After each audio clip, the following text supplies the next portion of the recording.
Mi nombre es Ivana Sotomayor y les voy a hablar sobre la comunicación. Comunicación proviene de la palabra latina communis, que significa común. Por tal motivo, al comunicarse, se trata de establecer una comunidad con alguien. La palabra comunicación se ha definido como la interacción de sentimientos, ideas u opiniones mediante el habla, la escritura o señales. La comunicación es una actividad inherente a la naturaleza humana que implica la interacción y puesta en común de mensajes significativos a través de diversos canales y medios para influir en el comportamiento de los demás y desarrollos en los sistemas sociales.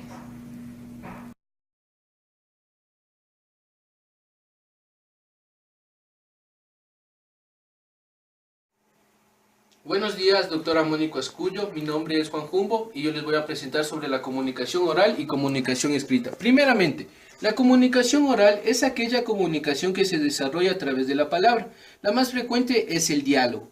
Se genera una conversación, un medio de comunicación. Sus características. El mensaje recibido por medio del oído. El mensaje se escucha. Existen dos o más personas que interactúan en el lugar y el tiempo determinado, por lo que las respuestas son inmediatas hasta que una de las personas decida terminar la conversación. Cabe destacar que una de las más importantes es su espontaneidad, ya que los mensajes no han sido preparados. Entre los ejemplos que posee: un debate, hablar por teléfono, una conferencia, una conversación. Ahora vamos a hablar sobre la comunicación escrita. Es un medio de comunicación que permite expresarse a través de un pedazo de papel o como hoy en día por medio de la computadora. En otras palabras, se puede describir como aquel método que utilizamos para comunicarnos de manera escrita donde el emisor quiere expresar su punto de vista o sus ideas. Entre las características que posee es usar letras, tildes y signos de puntuación para construir el mensaje. Es reflexiva y organizada, es diferida y permanente, es unilateral porque el receptor no puede intervenir, utiliza un lenguaje formal. Entre los ejemplos que posee: tiene leer un libro, redactar un ensayo, redactar una carta, enviar un fax, el periódico que nos entrega la información de manera escrita. Muchas gracias por su atención.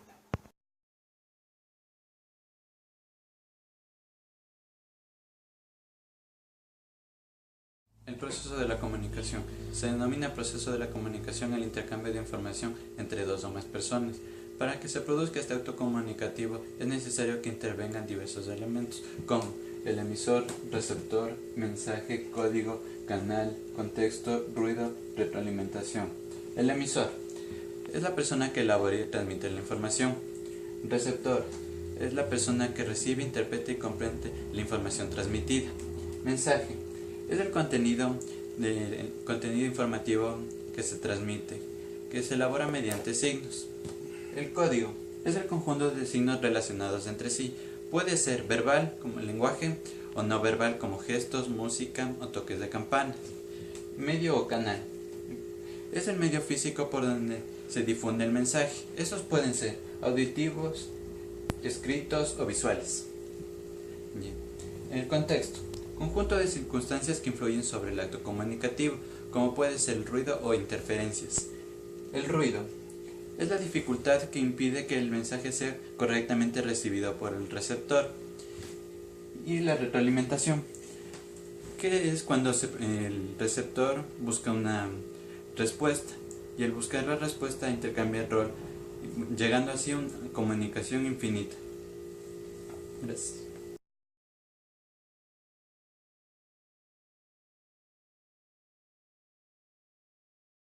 Existe entre la lengua y el lenguaje. Se llama lengua al sistema de formas o signos orales o escritos que sirven para la comunicación entre las personas de una misma comunidad lingüística. La lengua es un inventario que los hablantes le dan, pero no lo pueden modificar. Bien. Por otro lado, el lenguaje es una forma de comunicación de los seres humanos, quienes utilizamos signos orales o escritos, sonidos o gestos que poseen un significado que les hemos dado. O también se puede definir como la capacidad de conformar el pensamiento del ser humano.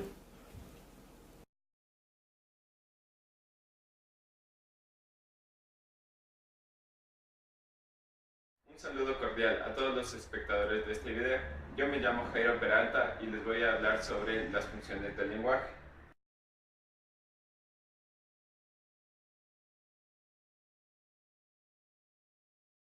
La función connotativa o apelativa es aquella función fácil de identificar, ya que es la función del mandato y de la pregunta. Esta función se utiliza en el lenguaje coloquial y predomina en la propaganda y en la publicidad política.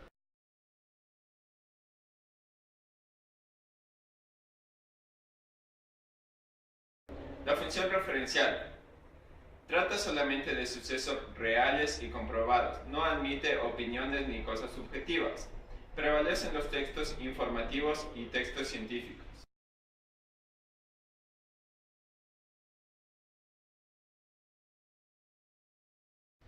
La función expresiva o emotiva es aquella en la que el emisor transmite un mensaje haciendo referencia a sus emociones.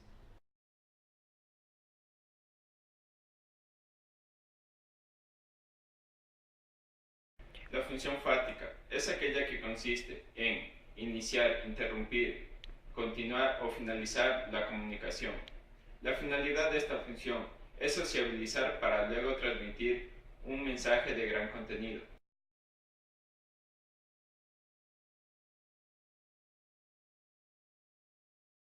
La función poética se usa preferentemente en la literatura, busca crear belleza usando el lenguaje, y es la función principal de las canciones, poemas y obras de teatro.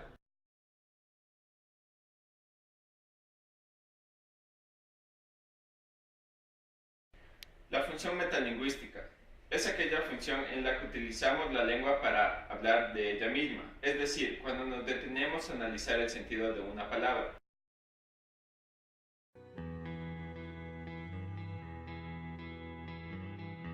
Mi nombre es Jefferson Barragán y yo les voy a enseñar sobre los pasos para cómo exponer en público.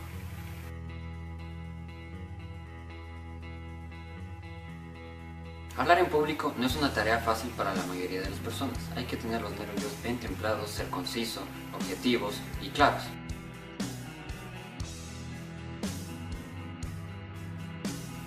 El primer paso es conocer a quién va enfocada nuestra exposición, si es un público adulto, es un público joven o son niños, ya que esto nos ayudará a tener una exposición de forma correcta.